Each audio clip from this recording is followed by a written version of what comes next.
اس کا بھی مقابلہ عمر بن عبدالعزیز رحمۃ اللہ نہیں کر سکتے ہیں. صحابی صحابی ہیں، غیر صحابی کسی مقام پر پہنچ جائے صحابی کا مقابلہ نہیں کر سکتا ہے. اس لیے آقا نے فرمایا اللہ اللہ فی اصحابی لا تتخذوهم من بعدی غرضا فمن احبهم فبحبی احبهم ومن ابغضهم فببغضی ابغضهم. فرمایا میرے صحابہ کے بارے میں اللہ سے ڈرو، میرے صحابہ کی شان میں گستاخی نہ کرو، میری صحابہ کے بعد میں کوئی زبان نہ کھولو، اس لیے کہ اللہ پکڑیں گے، اس لیے کہ اللہ نے میرے صحابہ کا تذکرہ قرآن میں کیا ہے، ان کو متقی کہا ہے، ان کو کامیاب لوگوں میں کہا ہے، مفلحین میں کہا ہے، ان کو فائزین میں کہا ہے، ان کی لغزشوں کو معاف کرنے کا اعلان کر دیا ہے. لہذا کسی کو صحابی پر تنقید کرنے کا حق نہیں ہے. ہم حدیث پڑھتے ہیں، سب جانتے ہیں کوئی بھی راوی آتا ہے اس کا سر کلام کیا جا سکتا ہے، بڑے سے بڑا راوی پر، بڑے سے بڑے محدث پر کلام کرتے ہیں جو ائمہ جرح و تعدیل، لیکن جب صحابی کا نمبر آتا ہے، یہ صحابی ہے، وہاں زبان رک جاتی ہے، قلم رک جاتا ہے. وہاں کسی صحابی پر آدمی کلام نہیں کر سکتا، جرح نہیں کر سکتا. جو صحابی پر جرح کرے گا خود مجروح ہو جائے گا. یہ جو شیعہ ہیں انہوں نے صحابہ پہ انگلیاں اٹھائی ہیں، صحابہ کی شان میں گستاخیاں کی ہیں. میرے دوستو یہ صحابہ پر تنقید نہیں ہے، یہ نبی پر تنقید ہے. یہ نبی اس لیے کہ کوئی بھی استاد اپنے شاگردوں سے پہچانا جاتا ہے، کوئی بھی درخت اپنے پھل سے پہچانا جاتا ہے، کوئی بھی جو ہے عطر اپنے خوشبو سے پہچانا جاتا ہے. لہذا نبی اپنے شاگردوں سے صحابوں سے پہچانا جاتا ہے. اگر یہودیوں سے پوچھو کہ بہترین لوگ کون ہیں، وہ کہیں گے موسیٰ علیہ السلام کے جو ساتھی تھے انہوں نے ساتھ دیا وہ. عیسائیوں سے پوچھو تمہارے یہاں سب سے بہترین لوگ کون ہیں، وہ کہتے حواری تھے جو عیسیٰ علیہ السلام کے جنہوں نے ساتھ دیا ہے. لیکن ان سے پوچھو کہ سب سے بدترین لوگ کون ہیں، کہتے وہ تھے جو نبی کے صحابہ تھے الیاذ باللہ. لہذا میرے دوستو صحابہ پہ تنقید کرنے والا بڑے خطرے میں، ایمان خطرے میں پڑ جاتا ہے. اس لیے کہ اللہ کے نبی علیہ الصلوۃ والسلام نے صحابہ کے بارے صاف فرمایا اللہ اللہ فی اصحابی لا تتخذوهم من بعدی غرضا، میرے بعد میرے صحابہ پہ تنقید کا نشانہ نہ بنانا. فمن احبهم فبحبی احبهم، جس نے میرے صحابہ سے محبت کی اس نے مجھ سے محبت کی. ومن ابغضهم فببغض ابغضهم، اور جس نے میرے صحابہ سے بغض کیا اس نے مجھ سے بغض کیا ہے. صحابہ سے نفرت الیاذ باللہ، صحابہ سے بغض یہ نبی سے بغض کی علامت ہے. اور میرے دوستوں اور بھائیوں اللہ کے نبی علیہ الصلوۃ والسلام سے کہ محبت، یہ صحابہ سے محبت نبی سے محبت کی بات ہے. آپ نے فرمایا حب الانصار، فرماتے علامت الایمان حب الانصار. فرمایا صحابہ سے محبت کرنا یہ ایمان کی علامت ہے، صحابہ سے نفرت کرنا نفاق کی علامت ہے. تو میں اس کر رہا تھا میرے دوستوں اور بھائیوں کہ ہر آدمی محبت کرتا ہے، ہر ایک ایمان میں جتنا بھی کمزور ہو. چنانچہ میں سنا رہا تھا واقعہ اختر شیرانی کا، توبہ کی توفیق نصیب ہو گئی، توبہ ہوئی اور ایسی زندگی گزاری. لکھا ہے ان کی سوانح و سیرت میں جب انتقال ان کا ہوا ہے تو سجدے کی حالت میں انتقال ہوا ہے. کبھی کبھی ایسے بھی موقع ہوتے ہیں آدمی کو ہدایت مل جاتی ہے. تو اگر میرے دوستو انسان مسلمان تو مسلمان، اللہ کے نبی سے نفرت کرنے والے جانور بھی محبت کر رہے ہیں. حدیث میں آتا ہے قصوہ اونٹنی جس پر آپ سوار ہو کے چلتے تھے، جب آپ کا وصال ہو گیا اس اونٹنی نے چارہ کھانا چھوڑ دیا. نبی نہیں تو چارہ کھا کے زندہ کیوں رہو، بھوکی رہ کر جان دے کے چلی گئی. جس گدھے پر آپ سواری کرتے تھے وہ گدھا، اللہ کے نبی نے گدھے کی بھی سواری کی ہے، گھوڑے کی بھی سواری کی ہے، اونٹوں کی بھی سواری کی ہے، خچر کی بھی سواری کی ہے.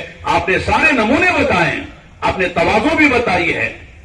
لہذا وہ جو گدھے پر سواری کرتے تھے لکھا ہے کہ وہ گدھا پریشان ہو گیا، اب نبی نہیں ہے تو جی کے کیا کروں گا، یہ جو ہے گڑھے میں چھلانگ لگا کے کود کر اس نے جان دے دی. گدھا زندہ رہنا نہیں چاہ رہا تھا. یہ تو جاندار ہیں، لیکن میرے دوستو بے جان چیزوں نے نبی سے محبت کی ہے. آپ میں سے بہت سے لوگ اللہ کے گھر گئے ہیں، مسجد نبوی گئے ہیں، روضہ تھر پر گئے ہیں، سلام پڑھا ہے، اور ریاض الجنہ میں آپ گئے ہیں جہاں یہ جنت کی کیاری ہے اس کے بارے میں آپ جانتے ہیں. وہاں چند استوان ہیں، ستون ہیں. استوان عائشہ ہے، استوان جبرائیل ہے، استوان ابی لبابہ ہے، استوان حرس ہے، استوان وفود ہے، استوان سریر ہے، انہی میں استوان حنانہ بھی ہے۔ حنانہ کیا چیز ہے؟ کہتے ہیں، لکھا ہے کتابوں میں، اللہ کے نبی علیہ السلام جمعے کا خطبہ دیتے تھے، ایک کھجور کے تنے کا سہارا لے کر، اس پہ کھڑے، اس پہ سہارا لے کے آپ خطبہ دیتے تھے۔ لیکن جب آپ کے لیے ممبر بنا دیا گیا تو آپ ممبر پر آ گئے، ستون کو چھوڑ دیا، خطبہ دے رہے ممبر پہ کھڑے ہو کر، لکڑی کا ممبر بنایا گیا، ستون کو آپ نے چھوڑ دیا۔ اب خطبے کے دوران رونے کی آواز آئی، ایسی آواز آ رہی جیسے کوئی جو ہے یعنی اوٹھنے کا بچہ بلک بلک کر روتا ہے، اپنی ماں کو یاد کر کے روتا ہے، اس طرح رونے کی آواز آ رہی۔ اللہ کے نبی ممبر سے اترتے ہیں اور جاتے ہیں، یہ آواز اس تنے سے آ رہی تھی جس تنے کو آپ نے چھوڑ کر خطبہ ممبر پہ دینا شروع کیا تھا۔ آپ نے جا کر اس کے اوپر ہاتھ رکھا، وہ دھیرے دھیرے بلکتے بلکتے اس کا رونا کم ہوا۔ آقا نے فرمایا، یہ رو رہا ہے میرے فراق میں، کہ میں اس کے پاس کھڑے ہو کر خطبہ دیتا تھا، اللہ کا ذکر کرتا تھا، قرآن کریم کی آیتیں پڑھتا تھا، اسے مجھے معیت و صحبت اس کو میری حاصل تھی، لیکن یہ میں جدا ہو گیا، اب یہ میرے فراق میں رو رہا ہے۔ عجیب بات ہے، یہ بھی لکھا ہے کہ بس کتابوں میں، اگر میں اس کو تسلی نہ دیتا تو قیامت تک یہ روتا رہتا۔ یہ تنے کو اتنی محبت ہے اللہ کے نبی علیہ الصلوۃ والسلام سے۔ تو آج میرے دوستوں، مسلمان کو محبت ہونا یہ فطری بات ہے، ایمان کا تقاضا ہے۔ اگر نبی سے محبت نہیں ہے میرے دوستوں، اس کا ایمان کہاں رہا؟ اس لیے آقا نے جو فرمایا کہ کوئی ایمان میں کامل نہیں ہو سکتا جب تک کہ اس کے دل میں میری محبت، میرے تمام اس کے آل و اولاد سے، ماں باپ سے، اصول و فروع سے، اس کی اپنی ذات سے زیادہ محبت نہ ہو۔ ایک موقع پر آپ نے حضرت عمر سے پوچھا، عمر میری محبت تمہارے دل میں کتنی ہے؟ جس سے تعلق ہوتا اسی سے پوچھا جاتا ہے، بھئی آپ مجھے کتنا چاہتے ہیں؟ کبھی شوہر پوچھتا ہے، کبھی بیوی پوچھتی ہے، کبھی باپ پوچھتا ہے، کبھی بیٹا پوچھتا ہے۔ تو لہذا پوچھا کہ عمر تم کو مجھ سے کتنی محبت ہے؟ انہوں نے کہا، اللہ کے نبی مجھے میرے ماں باپ سے، میرے اولاد سے اور سارے انسانوں سے زیادہ محبت ہے، لیکن میری اپنی ذات کو چھوڑ کر۔ آپ نے فرمایا، خاموش ہو گئے۔ آپ نے کہا اچھا، تھوڑی دیر کے بعد اپنی ذات سے زیادہ نہیں ہے؟ تھوڑی دیر کے بعد انہوں نے کہا، اپنا جائزہ لے کر کہا، اللہ کے نبی میری ذات سے بھی زیادہ آپ سے محبت ہے۔ آپ نے فرمایا، الآن یا عمر، عمر اب تمہارا ایمان مکمل ہوا ہے۔ جب تک آدمی کو اپنی جان سے زیادہ اللہ کے نبی سے محبت نہ ہو میرے دوستو، آدمی کا ایمان کامل نہیں ہے۔ النبی اولیٰ بالمؤمنین من انفسہم وازواجہ امہاتہم، فرمایا اللہ کے نبی کا حق تم پر تمہاری ذات سے زیادہ ہے۔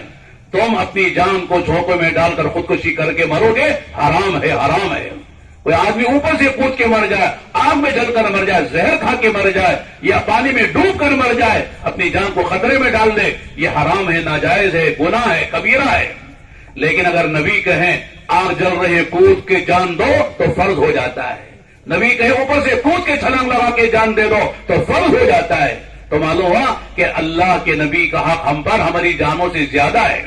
اب میں آگے بڑھتا ہوں، محبت کا تقاضا کیا ہے؟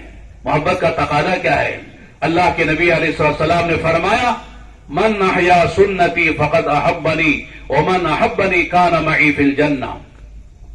ہر مسلمان کی خواہش ہے، ہر مسلمان کی تمنا ہے کہ اللہ تعالیٰ جو ہے مجھے جنت بھی دے اور جنت بھی نبی کے قدموں میں دے، نبی کی معیت میں دے، نبی کی جوار و پڑوس میں دے، نبی سے قربت کے ساتھ جنت ملے، جنت ملے، نبی کے قدموں میں ملے، پھر کیا چاہیے؟ فرمایا اگر تم چاہتے ہو جنت میں میری رفاقت چاہتے ہو، جنت میں میرا ساتھ چاہتے ہو، تو فرمایا مجھ سے محبت کرو۔ محبت کے بغیر نبی سے محبت کے بغیر کوئی جنت میں جا نہیں سکتا ہے۔ پھر آگے فرمایا محبت کی علامت کیا ہے؟ فرمایا محبت کی علامت ہے کہ میری سنت کو زندہ کرو، جو میری سنتیں ہیں وہ زندہ کرے گا تو مجھ سے محبت کرنے والا شمار ہوگا، اور جو سے مجھ سے محبت کرے گا وہ میرے ساتھ جنت میں جائے گا۔ تو آقا کی اطاعت اور آپ کی سنت کی پیروی میرے دوستو یہ محبت کی علامت ہے۔ ایک آدمی کہتا محبت نبی سے بڑی ہے، اشعار بھی کہتا ہے، نعتیں بھی گنگناتا ہے اور پتہ نہیں کیا کیا کرتا ہے، لیکن نبی کی سنت زندگی میں نہیں ہے۔ ابھی ہم کئی سال پہلے کی بات ہے، مکہ مکرمہ مدینہ حج پہ گئے تھے، کورونا سے پہلے کی بات ہے۔ ایک بزرگ اور صفہ پہ رہتے تھے پڑوس کے، اگر 50-60 سال سے رہتے، بڑی عمر ہے. وہ کہنے لگے، مجھے ذرا تعارف کرا کسی نے، یہ مولانا فلاں جگہ سے آئے، قرآن حدیث پڑھاتے ہیں اور مولوی صاحب ہیں. تو انہوں نے محبت سے کچھ باتیں کی. ان میں بات عجیب و غریب کی. انہوں نے کہا، بیٹا میں 50-60 سال سے یہاں رہتا ہوں، روزے پہ پڑا رہتا ہوں، صفہ پہ رہتا ہوں، سلام بھی پڑھتا ہوں، اللہ کا کرم ہے. کشف و کرامات والے تھے. کشف بھی ہوتا ہے، کرامت، الکرامات الاولیاء حق، اولیاء کی کرامتیں حق ہیں. جیسے انبیاء کی معجزات حق ہیں، اولیاء کی کرامتیں بھی حق ہیں، کشف بھی حق ہے، الہام بھی حق ہے. وہ کہنے لگے، بیٹا یہاں ساری دنیا سلام پڑھنے آتی ہے. اللہ کے نبی صلی اللہ علیہ وسلم سلام کا جواب دے. حدیث میں آتا ہے، میرا کوئی بھی امتی دنیا میں کہیں سلام پڑھتا ہے تو اللہ کے فرشتے متعین وہ سلام مجھے پہنچاتے ہیں، اور جو سلام یہاں آ کے پڑھتا ہے اس کو میں براہ راست سنتا ہوں اور جواب دیتا ہوں. انہوں نے کہا، اللہ کے نبی بہت سے لوگوں کا سلام کا جواب دیتے ہیں، لیکن بہت سے لوگوں کا سلام کا جواب نہیں دے کے سلام چہرہ پھیر لیتے ہیں. کہا کیوں پھیر لیتے ہیں؟ وہ کہ یوں کہتے ہیں، میرے امتی سلام پڑھنے آیا ہے، لیکن تو نے میرا چہرہ بھی نہیں بنایا، مجھ سے محبت پہ سلام پڑھنے کے لیے آ گیا ہے. مجھے جو یہ میرا چہرہ بھی اچھا نہیں لگا، میرا چہرہ بھی تو نے نہیں بنایا، اور تو مجھے سلام پڑھنے کے لیے آیا، لہذا میں تیرا سلام کا جواب دوں تو کیسے دوں؟ میرے دوستو، آج مسلمان کہتا نبی سے محبت ہے، لیکن نبی کا چہرہ بنانے مسلمان تیار نہیں ہے. کہتا سنت ہی تو ہے مولانا، چلتا ہے، یہ سنت ہی تو ہے. ہمارے استاد کہتے تھے، سنت کے بغیر دین کہاں مکمل ہوتا ہے. آپ وضو کریں گے، وضو میں 4 فرض ہیں اور 13 سنتیں ہیں. سنتوں کے بغیر وضو کی تکمیل نہیں ہوتی ہے، وضو کا کمال پیدا نہیں ہوتا ہے. نماز میں 14 فرائض ہیں شرائط اور ارکان کے اعتبار سے، اور سنتیں 12 سنتیں ہیں نماز میں. اگر 12 سنتوں کو نماز سے نکال دو، آپ کی نماز خوشخوشی ہو جائے گی. میرے دوستو، ہر چیز میں سنتیں آقا کی سنتیں ہیں. لہذا جو لوگ کہتے ہیں سنت ہی تو ہے، سنت ہی تو ہے کہہ کے چھوڑتے ہیں، ان کی مثال دے کے ہمارے استاد بیان کرتے تھے. ہمارے ملک میں ہمارے غیر مسلم بھائی اپنے ہاتھوں میں شیر گداتے ہیں، شیر اپنے سوئی مار کر شیر بناتے ہیں اور اس میں رنگ بھرتے ہیں، اور وہ شیر ہاتھ میں ہمیشہ کے لیے شیر بن جاتا ہے، مٹتا نہیں ہے وہ. اس لیے کہ سوئی مار کر گود کر، جیسے ہماری مستورات یہ کان چھیدتی ہیں، وہاں ماشاءاللہ یعنی وہاں زیور ڈال لیتی، ناک میں روشن کر کے وہاں تارا ڈال لیتی ہے.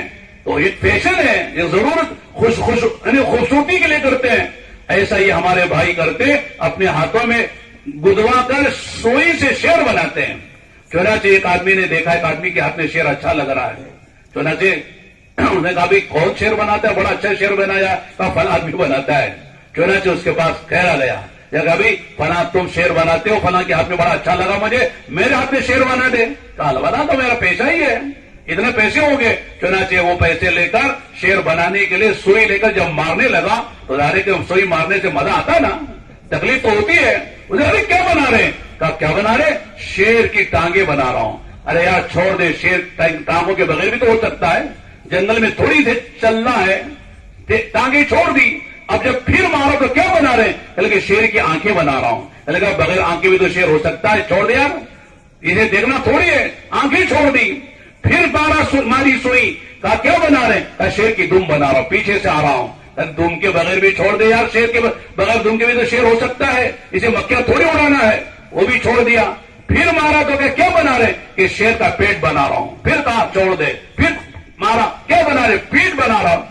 جہاں مارے تھے چھوڑ دے، اس کے بغیر شیر بنا دے، اس کے بغیر شیر بنا دے. ہم سب جانتے ہیں وہ شیر کیا شیر ہے، جس کی ٹانگیں بھی نہیں ہے، دم بھی نہیں ہے، آنکھ بھی نہیں ہے، پیٹ بھی نہیں ہے، پیٹ بھی نہیں ہے. کیسا شیر بنے گا؟ ان سارے مجمع کا نام تو شیر ہوتا ہے. میرے دوستو، آج مسلمان یہی کہتا ہے یہ داڑھی کی سنت ہے، یہ لباس کی سنت ہے، یہ شادی کی سنت ہے، یہ فلاں سنت ہے. چھوڑو مولانا، سب چھوڑو. اس سب کے بغیر ہم مسلمان ہیں، اس کے بغیر ہم اللہ کے نبی کے عاشق ہیں، آپ سے محبت کرنے والے ہیں. کیسا مسلمان ہے کہ نبی کی یہ سنت بھی نہیں چاہیے، وہ سنت بھی نہیں چاہیے، اور نبی کا عاشق بنا ہوا ہے. تو میرے دوستو، اللہ کے پیارے نبی صلی اللہ علیہ وسلم نے فرمایا، کیا فرمایا؟ کل امتی يدخلون الجنہ الا من ابا. قیل من ابا یا رسول اللہ؟ قال من اطاعنی دخل الجنہ ومن عصانی فقد ابا. میری امت کا ہر فرد جنت میں جائے گا سوائے اس کے جو انکار کر دے۔ صحابہ نے پوچھا اللہ کے نبی انکار جنت میں جانے سے کون مسلمان کرے گا؟ جنت کو جو جانے گا وہ چاہے گا ابھی مروں جنت پہ چلا جاؤں، اس لیے کہ دنیا میں جوانی کے ساتھ بڑھاپا ہے، صحت کے ساتھ بیماری ہے، اور یہاں راحت کے ساتھ مصیبت ہے، اور یہاں زندگی کے ساتھ موت ہے۔ جنت پہ جوانی ہے، بڑھاپا نہیں ہے، جنت پہ صحت ہے، بیماری نہیں ہے، جنت پہ راحتیں پریشانیاں نہیں ہیں، جنت پہ زندگی ہے، موت نہیں ہے، جنت پہ اللہ کا دیدار ہے، حور و غلمان ہے، ساری منچاہی جی چاہی خواہشیں پوری کی جائیں گی۔ کون جنت پہ نہیں جانا چاہتا؟ تو کہا اللہ کے نبی کون انکار کرے گا جنت میں جانے سے؟ آپ نے فرمایا من اطاعنی دخل الجنہ ومن عصانی فقد ابا، جس نے میری اطاعت کی وہ جائے گا جنت میں، اور جو میری اطاعت سے گریز کرے گا، انکار کرے گا، وہ خود ہی جنت میں جانے سے انکار کر رہا ہے۔ معلوم یہ ہوا جنت میں جانے کے جتنے راستے تھے ہمارے نبی کے آمد سے پہلے، آج وہ سارے راستے بند ہو گئے ہیں۔ صرف ایک راستہ جنت میں جانے کا ہے، وہ محمد عربی صلی اللہ علیہ وسلم کا راستہ ہے۔ وہ راستہ چھوڑ کر آپ یہودیت کے راستے پہ چلیں، نصرانیت کے راستے پہ چلیں، یا کسی اور نبی کے شریعت پر چلیں، آدمی جنت پہ جا نہیں سکتا ہے۔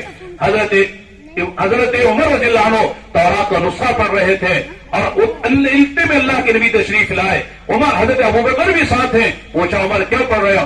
اللہ کے نبی تورات کا ایک نسخہ مل گیا ہے، اسے دیکھ رہا تھا، کوئی اچھی بات ہو تو لے لی جائے۔ اللہ کی نگاہ بند کرو، ختم کرو، رکھ دو اسے۔ اور آگے عجیب بات فرمائی، سنو لو کان موسیٰ حیا لما وسع الا اتباعی، اگر میرے زمانے میں ولو بالفرض حضرت موسیٰ دنیا میں زندہ ہو کر آ جائیں، ان کو بھی میری شریعت پر چلنا پڑے گا۔ وہ تورات پہ نہیں چل سکتے، وہ اپنی شریعت پر نہیں چل سکتے۔ عیسیٰ علیہ السلام بھی آخری زمانے میں دنیا میں آئیں گے، ان کا نزول آسمانوں سے ہوگا، لیکن وہ انجیل پر نہیں چلیں گے، اپنی شریعت پر نہیں چلیں گے، وہ بھی ہمارے نبی کی شریعت پر چلیں گے۔ میرے دوستو، نبی کی شریعت کو چھوڑ کر آدمی کہیں بھی چلا جائے کامیاب نہیں ہو سکتا، نہ دنیا میں کامیاب ہو سکتا ہے، نہ آخرت میں کامیاب ہو سکتا ہے۔ جب نبیوں کی شریعت پر چلے گا پچھلے نبیوں کی کامیاب نہیں ہوگا، تو اللہ اس کے رسول کے دشمنوں کے طریقے پر چلے گا تو کیسے کامیاب ہوگا؟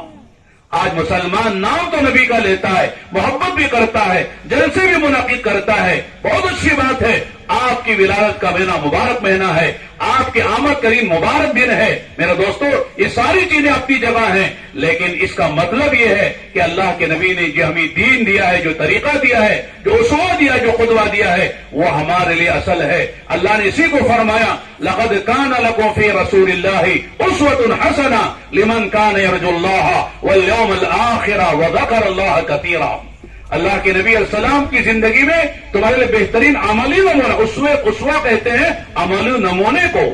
اللہ کے نبی صلی اللہ علیہ وسلم نے صرف زبان سے نہیں کہا یہ کرو یہ کرو یہ کرو، بلکہ کر کے دکھایا، نماز پڑھ کے دکھائی، حج کر کے دکھایا، وضو غسل کر کے بتایا، بیویوں کے ساتھ کیسے رہنا، بچوں کے ساتھ کیسے رہنا، اپنوں کے ساتھ کیسے رہنا، پڑھائی کے ساتھ کیسے رہنا، آدمی فقر و فاقے میں کیسے رہے گا، مالداری میں کیسے، سفر میں کیسے رہے، حضر میں کیسے رہے، بیماری میں کیسے رہے، ساری چیزیں آپ نے برت کر دکھائی۔ اگر کوئی باپ ہے تو حضرت فاطمہ کے باپ کو دیکھے کہ کس طرح بچوں کے سلوک ہوتا ہے، کوئی نانا ہے تو حسن حسین کے نانا کو دیکھے، اگر کوئی شوہر ہے تو حضرت خدیجہ، حضرت عائشہ، حضرت حفصہ کے شوہر کو دیکھے، اگر کوئی عابد ہے اللہ کے نبی کی راتوں کی عبادت کو دیکھے، اگر کوئی فاتح ہے تو مکے کے فاتح کو دیکھے۔ کوئی نمونہ ایسا نہیں ہے۔ اللہ کے نبی نے 23 سال کے مختصر عرصے میں امت کے تمام طبقات کو، امت کے سارے افراد کو آپ نے نمونہ میں دکھایا ہو۔ اس لیے میرے دوستو، ہم کو نبی کی زندگی چھوڑ کر کہیں جانے کی ضرورت نہیں ہے۔ اللہ نے قرآن میں کہا ہے، جو آیت میں نے آپ کے سامنے پڑھی ہے، قُلْ إِن كُنتُمْ تُحِبُّونَ اللَّهَ فَاتَّبِعُونِي يُحْبِبْكُمُ اللَّهُ وَيَغْفِرْ لَكُمْ ذُنُوبَكُمْ وَاللَّهُ غَفُورٌ رَحِيمٌ۔ اے نبی جی، آپ فرما دیجئے، جو لوگ یہ کہتے ہیں ہمیں اللہ سے محبت ہے، ظاہر ہے کہ اللہ سے محبت نہیں تو پھر کیا ہوگی ایمان والے کو؟ فرمایا ٹھیک ہے تمہارا دعویٰ اللہ سے محبت کا ہمیں منظور ہے، لیکن کوئی بھی دعویٰ بغیر دلیل کے قبول نہیں ہوتا ہے۔ اگر آپ کا یہ مکان میرا ہے، لائیے ڈاکیومنٹس لائیے، یہ دکان میری ہے، یہ سواری میری ہے، آپ سے ڈاکیومنٹس مانگا جائے گا، آپ سے دلیل مانگی جائے گی۔ اب اللہ سے محبت کا دعویٰ آپ کا ہے، دلیل کیا ہے؟ اللہ فرماتے ان سے کہیے میری اتباع کریں، میرے طریقے پہ چلیں، مجھے اسوہ نمونہ بنائیں، تب کیوں سمجھو کہ تم کیا اللہ سے محبت کرو گے، اللہ تم سے محبت کریں گے۔ ایک شاگرد کہتا ہے مجھے استاد سے محبت ہے، اچھی بات ہے۔ ایک مرید کہتا ہے پیر صاحب سے مجھے محبت ہے، اچھی بات ہے، لیکن بڑی بات یہ ہے استاد کہے فلاں شاگرد سے مجھے محبت ہے، مرید کہے، پیر صاحب کہے فلاں پیر فلاں مرید سے مجھے محبت ہے۔ میرے دوستو، بندہ کہے مجھے اللہ سے محبت ہے، اس سے بڑی بات ہے اللہ کہے کہ اس بندے سے مجھے محبت ہے۔ اللہ کہے یہ بندے سے مجھے محبت ہے، یہ کب ہوگا؟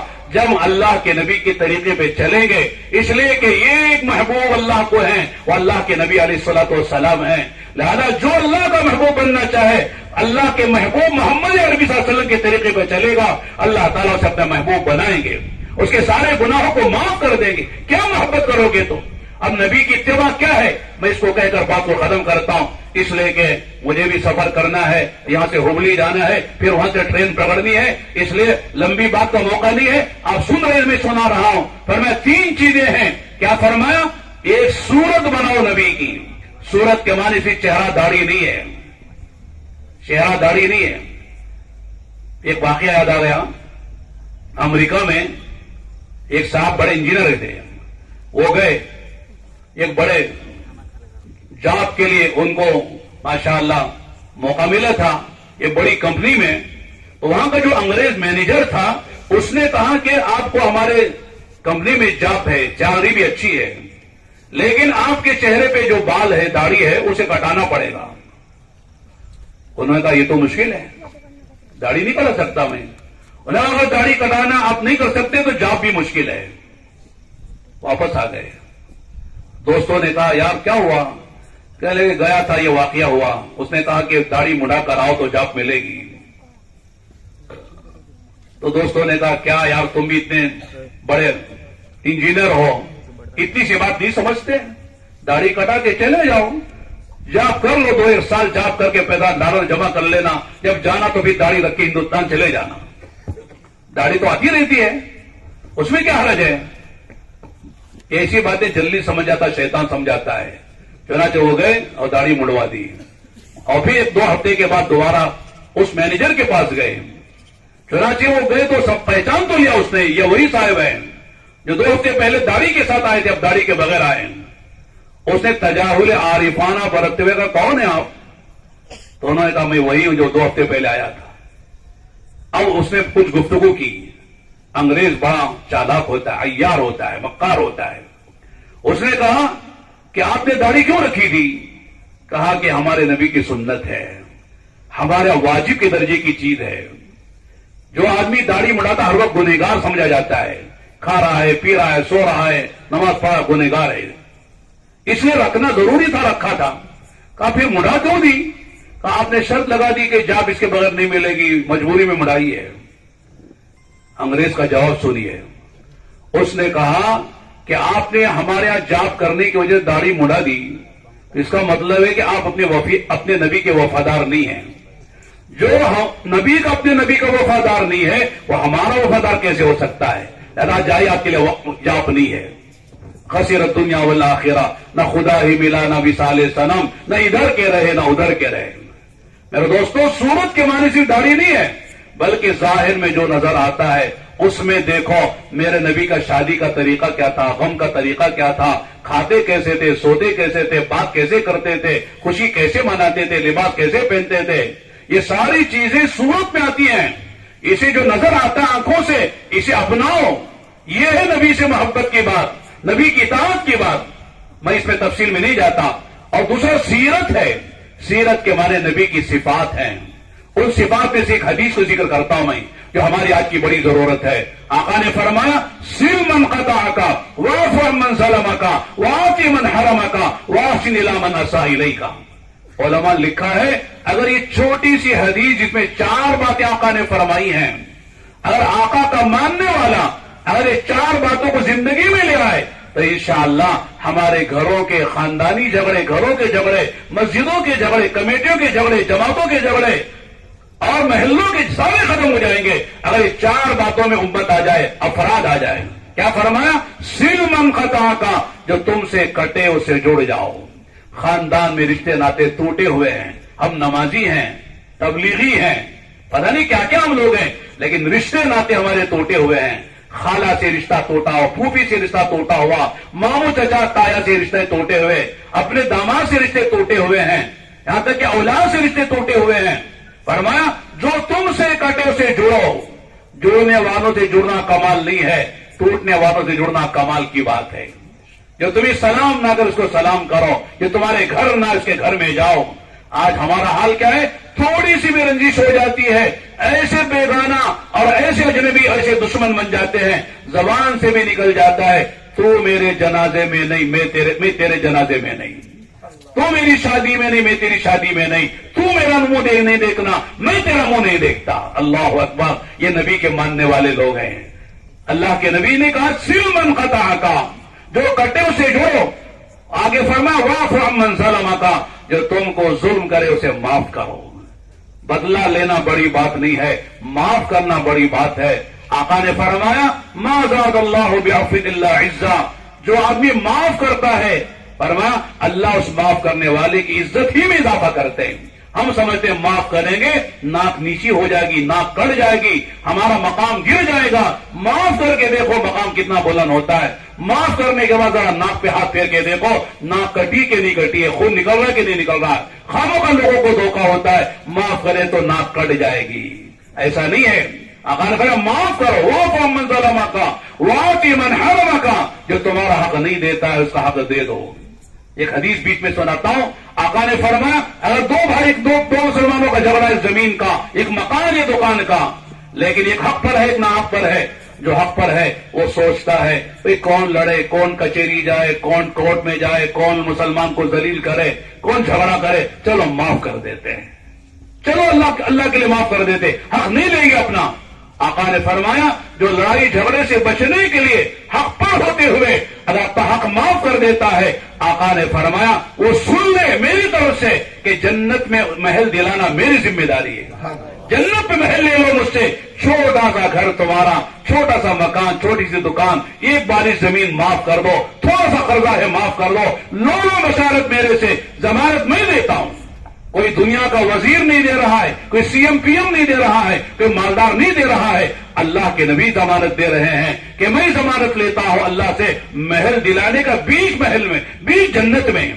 اگر مسلمان کو یقین ہو جھگڑا ہوگا، بھئی کیا ہے دنیا، لو کانت الدنیا تعدل عند اللہ جناح بعوضہ ما سقى کافر منها شربة ماء، یہ ساری دنیا کی قیمت خدا کی نگاہوں میں ایک مچھر کے پر کے برابر ہوتی، اللہ پاک کسی بے ایمان کو ایک گھونٹ پانی پینے کو نہ دیتے۔ کیا ہے قیمت دنیا کی تو اللہ اس کے رسول کی نگاہوں میں، جس پر لڑ رہا ہے آدمی۔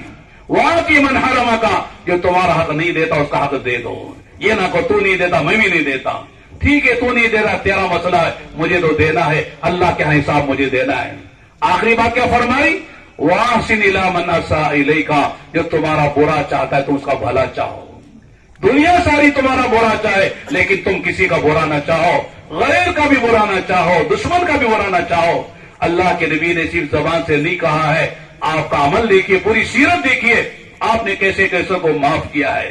ہندا کو معاف کیا، وحشی کو معاف کیا، اکرما کو معاف کیا، مکے والوں کو معاف کیا، زہر دینے والوں کو معاف کیا، سحر کرنے والوں کو معاف کیا، قتل کے منصوبے بنانے والوں کو معاف کیا، اور اللہ کے نبی علیہ السلام کی محبوب بیوی عائشہ صدیقہ بنت صدیق، ان پر تہمت لگانے والا منافقوں کا سردار رئیس المنافقین عبداللہ بن ابی بن سلول، جس نے اللہ کے نبی کو کتنا نقصان پہنچایا، کتنی تکلیف پہنچائی، حضرت عائشہ پہ تہمت لگانے میں سب سے پیش تھا، لیکن جب مرا ہے ان کے بیٹے عبداللہ وہ آئے، کہنے لگے اللہ کے نبی میرا باپ یقیناً اس نے آپ کو بڑی تکلیفیں پہنچائی ہیں، میں جانتا ہوں منافقوں کا سردار تھا، لیکن میرا باپ ہے، اس کا بیٹا ہوں، میری ایک تمنا ہے آپ اپنی چادر مبارک اس کی کفن کے لیے دے دیں اور آپ خود تشریف لا کر اس کی نماز جنازہ پڑھائیں۔ بخاری شریف کی روایت ہے، اللہ کے نبی کا لو چادر اور جاؤ تیاری کرو، اللہ کے نبی آ کے نماز پڑھائے گا۔ چنانچہ چادر بھی دے دی اور جا کے نماز پڑھانے کے لیے کھڑے ہو گئے۔ حضرت عمر نے کہا اللہ کے نبی کس کی نماز جنازہ پڑھا رہے ہیں؟ منافقوں کا سردار ہے، کتنا نقصان پہنچایا آپ کو، موقع موقع سے آپ کو پریشان کر رہا تھا، آج مرا ہے مرنے دو، جانو دے جہنم میں، اس کی نماز جنازہ پڑھائیں گے۔ عائشہ کی غیرت کیا کہے گی، صدیق اکبر کی غیرت کیا کہے؟ اللہ کے نبی نے ایک نہیں سنی، نماز جنازہ پڑھائی، پڑھانے کے بعد اللہ نے آیتیں اتاری، اے نبی آئندہ سے کسی منافق کی نماز جنازہ نہ پڑھائیے۔ حضرت عمر کو بلایا، کہا عمر اللہ نے تمہاری رائے کے مطابق قرآن اتار کر مجھے منع کیا ہے، لیکن میرے دل کی حال سنو۔ اللہ نے کہا کہ 70 مرتبہ استغفار کرو تو معاف نہیں کریں گے۔ میرے دل کی یہ ہے اگر اللہ تعالیٰ 70 پر ایک مرتبہ استغفار کرنے سے اس کی مغفرت ہو جاتی تو میں 70 پر ایک بار استغفار کر دیتا تاکہ یہ بھی جنت پہ چلا جائے۔ یہ ہے نبی کی شان، یہ ہے نبی کا ضرب، یہ ہے نبی کے اخلاق۔ انک لعلی خلق عظیم۔ آج میرے دوستو نبی کا نام لینے والے تھوڑی سی دشمنی ہو جاتی ہے، زندگی بھر دشمنی چلتی رہتی ہے۔ یہ سیرت کے جلسے کا پیغام ہے، نبی کی صورت کو اپناؤ، نبی کی سیرت کو اپناؤ، اور آخری بات ہے نبی کا سریرہ اپناؤ۔ نبی کا سریرہ کیا ہے؟ نبی کے سینے کا غم تھا دنیا میں کوئی انسان جہنم میں نہ جائے، ہر انسان جنت میں جائے، ایمان والا بن کر، مسلمان مومن بن کر، اس کے آخرت بن جائے، برزخ بن جائے، میدان سے گزر جائے، پلسرا سے گزر جائے، اور جنت میں بلا حساب چلے جائے، اللہ کا دیدار اسے نصیب ہو جائے، اللہ کی مغفرت اسے مل جائے، جہنم سے بچ جائے۔ یہ نبی کے اندر کا درد و فکر تھا۔ آج مسلمان صرف اپنے معاش کے لیے جیتا ہے، کاروبار کے لیے جیتا ہے، اپنی دنیا کے لیے جیتا ہے، اپنے بچوں کے لیے جیتا ہے، اپنی بیوی کے لیے جیتا ہے۔ دنیا جو بھی ہو جائے، کوئی نماز پڑھتا ہے نہیں پڑھتا ہے، کوئی سنت پہ چلتا کہ نہیں چلتا ہے، کوئی دین پر آ رہا ہے کہ نہیں آ رہا ہے، کوئی پرواہ نہیں ہے، بس جاؤ کھاؤ پیو موج کرو مزے کرو۔ ہم گئے تھے آسٹریلیا میں، وہاں سڑکوں میں لکھا ہے انجوائے یور فریڈم، آزاد ہے، آزاد پیدا ہوئے، آزاد کھاؤ پیو کر کے مر جاؤ، آزاد زندگی گزار کے مر جاؤ۔ میرے دوستو یہ زندگی مسلمان کی نہیں ہے۔ اللہ کے رسول ایک آدمی کے لیے تڑپتے تھے، ایک یہودی کا بچہ آپ کی خدمت کرتا تھا، لکھا ہے کتابوں میں، چند دن نظر نہیں، آپ نے پوچھا وہ کہاں نظر نہیں آتا ہے، لگتا ہے کہ بیمار ہے، آپ اس کی عیادت کے لے گئے۔ آج ماں بیمار ہے، بیٹا جاتا کم ہے، باپ بیمار ہے، بیٹے کو فرصت نہیں ہے، یہودی کا بچہ بیمار ہے، آپ اس کی عیادت کے لیے گئے تو دیکھا وہ شاید آخری وقت ہے اس کا، دنیا سے جانے والا ہے۔ آپ نے کہا یا غلام قل لا الہ الا اللہ، بیٹا کہو لا الہ الا اللہ، کہو کلمہ پڑھ لو۔ بیٹے نے باپ کو دیکھا جو یہودی تھا، جو کھڑا ہوا تھا سراہنے، اس نے سوالیہ نگاہوں سے دیکھا کہ باپ کیا کہتا ہے۔ اللہ نے باپ کے دل میں بھی ڈالا، اس نے کہا اطیع ابو القاسم صلی اللہ علیہ وسلم، ابو القاسم کی بات مان لے، پڑھ لے کلمہ۔ چنانچہ زبان پہ نکلا کلمہ، تھوڑی دیر کے بعد اس کی جان نکلی۔ اللہ کے نبی گھر سے نکل رہے تھے، آتا ہے روایتوں میں آپ کا چہرہ 14ویں رات کے چاند کی طرح کھلا ہوا تھا، دمک رہا تھا، اور آپ کی زبان پہ یہ تھا الحمدللہ الذی انقذ بی نفسا من النار۔ تمام تعریف اس اللہ کے لیے ہیں جس نے مجھے ذریعہ بنا کر ایک جان کو جہنم سے بچا لیا۔ یہ اصل مسلمان کا کام ہے، لوگوں کو جہنم سے بچانا، اپنی جان و مال اس پہ لگانا، اس کے لیے جینا، اس کے لیے مرنا۔ قل ان صلاتی و نسکی و محیای و مماتی للہ رب العالمین، فرمایا کہہ دو میرا جینا، میرا مرنا، میری نماز، میری قربانی، میری جسمانی عبادتیں، میری مالی عبادتیں سب اللہ رب العالمین کے لیے ہیں۔ میں جیتا ہوں تو اللہ کے لیے، اللہ کے دین کے لیے، مرتا ہوں تو اللہ کے دین کے لیے، میں قربانی جان کی دیتا ہوں، مال کی دیتا ہوں اللہ کے لیے، میرا کوئی اور مقصد نہیں ہے۔ یہ اصل حضور کی سیرت ہے۔ تو سیرت بناؤ، صورت بناؤ، نبی کے سینے کا غم لے کر جاؤ، تو یہ سیرت النبی کے جلسے کا پیغام ہے۔ ورنہ حضور سے محبت کے جلسے میں، حضور کی محبت میں سال میں جلسہ منا کر ہم نے کہہ دیا حضور کا ہم نے حق ادا کر دیا۔ میرے دوستو حق نہیں ہے، یہ تو تذکیر ہے، یہ یاد دہانی ہے، اس کے لیے ہم جمع ہوتے ہیں۔ ورنہ جانے کے بعد آدمی طے کرے کہ مجھے پورے دین پر چلا، دین میں کامیابی نہیں ہے، پورے دین میں کامیابی ہے۔ صرف دین میں کہتے ہیں دین میں کامیابی ہے، پورے دین میں کامیابی ہے۔ پورا دین اگر بھی چھوڑ دیں گے ناکامی ہمارے گلے لگ جائے گی۔ اس لیے مردوں کو پورے دین پر چلنا ہے، اور پورے دین کی دعوت دینی ہے، اور پورے دین پر ہم خود ہم کو آنا ہے، اور ساری امت کو لانا ہے۔ اس کے لیے اللہ نے جان اور مال دی ہے۔ تو میرے دوستو اللہ کا کرم ہے، ماشاءاللہ بڑی خوشی ہوئی کہ صاحب جو ہے باغل کوٹ کے مسلمانوں نے اللہ کے نبی علیہ السلام کی یعنی ولادت کے مہینے میں، ربیع الاول کے مہینے میں آپ کی سیرت کا جلسہ منعقد کیا اور ماشاءاللہ اس کے لیے جان بھی لگائی، وقت بھی لگایا، اپنی مشغولیت سے اٹھ کر آئے ہیں، علماء کو بلایا، ماشاءاللہ یہ آپ کی محبت کی بات ہے۔ لہذا میرے دوستو اس پر اکتفا نہیں کرنا، بلکہ میں آخری میں ایک بات کہتا ہوں، جتنا مجمع یہاں پر عام طور سے سیرت کے جلسے راتوں میں دیر تک ہوتے ہیں، لیکن صبح میں جا کر لوگ سو جاتے ہیں، نماز بھی چھوڑ دیتے ہیں۔ سیرت کے جلسے کا پیغام گویا کہ جا کے سو جاؤ، نماز بھی چھوڑ دو۔ آقا نے فرمایا قرۃ عینی فی الصلاۃ، میری آنکھوں کی ٹھنڈک نماز میں ہے۔ مسلمان نماز نہ پڑھے کیسا مسلمان ہے؟ آپ فرمائیں میری آنکھوں کی ٹھنڈک نماز میں ہے، اور ہماری آنکھوں کی ٹھنڈک بیوی اور ٹی وی میں ہے۔ لہذا میرے دوستو ایسا نہیں ہے، نماز میں مزہ آنا چاہیے، نماز چھوڑے تو بے قراری ہونا چاہیے۔ دن میں 5 مرتبہ مؤذن کہتا ہے حی علی الصلاۃ حی علی الفلاح، آؤ نماز کے لیے اور کامیابی کے لیے، لیکن مسلمان سو رہا ہے، کاموں میں لگا ہوا ہے، لگتا ہے کہ اذان اس کو نہیں ہو رہی، پتہ نہیں مؤذن کیا کہہ رہا مجھے پتہ ہی نہیں ہے۔ ایسا نہیں ہے، اذان کی آواز سنتے سارے کام چھوڑو، اللہ کے گھر سب سے پہلے قیامت میں نماز کا حساب ہوگا۔ نماز صحیح نکلے گی، سارے اعمال صحیح نکلیں گے، اگر نماز گڑبڑ ہے تو سارے اعمال میں گڑبڑ نکلے گی۔ قرآن میں اللہ فرماتے جنتی جنت میں جائے، جہنمی جہنم میں چلے گئے۔ اللہ اہل جنت سے کہیں گے پوچھو ان جہنم میں جانے والوں سے ما سلککم فی سقر، جہنم میں کیوں آ گئے؟ 4 باتیں کہیں گے ہمارے جہنم میں آنے کی وجہ بتاتے ہوئے، کہتے ہیں 4 میں پہلی بات جو کہیں گے قالوا لم نک من المصلین، ہماری زندگی میں نماز نہیں تھی، ہم بے نمازی تھے۔ مصلی اسے کہتے ہیں جو نماز کا اہتمام کرتا ہے، صرف جمعہ پڑھ لو مصلی نہیں ہے، یہ رمضان میں پڑھ لو مصلی نہیں ہے، وہ نمازی نہیں ہے۔ جو شب برات شب قدر میں نماز پڑھ لے وہ نمازی نہیں ہے۔ نمازی وہ جو دن میں 5 مرتبہ نماز اہتمام سے پڑھتا ہے اسے نمازی کہتے ہیں۔ لہٰذا وہ کہتے ہیں ہم نمازی نہیں تھے، زندگی میں نماز نہیں تھی، دن میں 5 مرتبہ مؤذن کہتا تھا حی علی الصلاۃ حی علی الصلاۃ حی علی الفلاح حی علی الفلاح، لیکن ہمارے کانوں پہ جوں نہیں رنگتی تھی۔ فجر میں مؤذن کہتا تھا الصلاۃ خیر من النوم الصلاۃ خیر من النوم، لیکن اللہ معاف فرمائے ہم سوتے تھے اور عمل سے کہتے تھے النوم خیر من الصلاۃ، ہم کو نیند میں مزہ زیادہ آتا ہے۔ اس لیے میرے دوستو نماز کا اہتمام کریں، نبی کی صورت بنائیں، نبی کی سیرت بنائیں، نبی کی سینے کا غم لے کر جائیں، اپنے گھر میں سنت کا ماحول قائم کریں، اپنے گھر میں عبادت کا ماحول قائم کریں، اپنے ماحول میں دعوت کا ماحول قائم کریں، بچوں کی تعلیم کا نظم کریں، اپنی مسجدوں کو آباد کریں۔ یہ ہے نبی کی سیرت النبی کے جلسے کا پیغام۔ اللہ سے دعا کریں جو باتیں اللہ کی توفیق سے ہم نے صحیح کہی ہیں اور آپ نے سنی ہے، ہم سب کو اللہ عمل کی توفیق عطا فرمائے۔ اگر کوئی بات میری زبان سے غلط نکل گئی ہے اللہ اسے معاف فرمائے۔ وآخر دعوانا الحمد للہ رب العالمین۔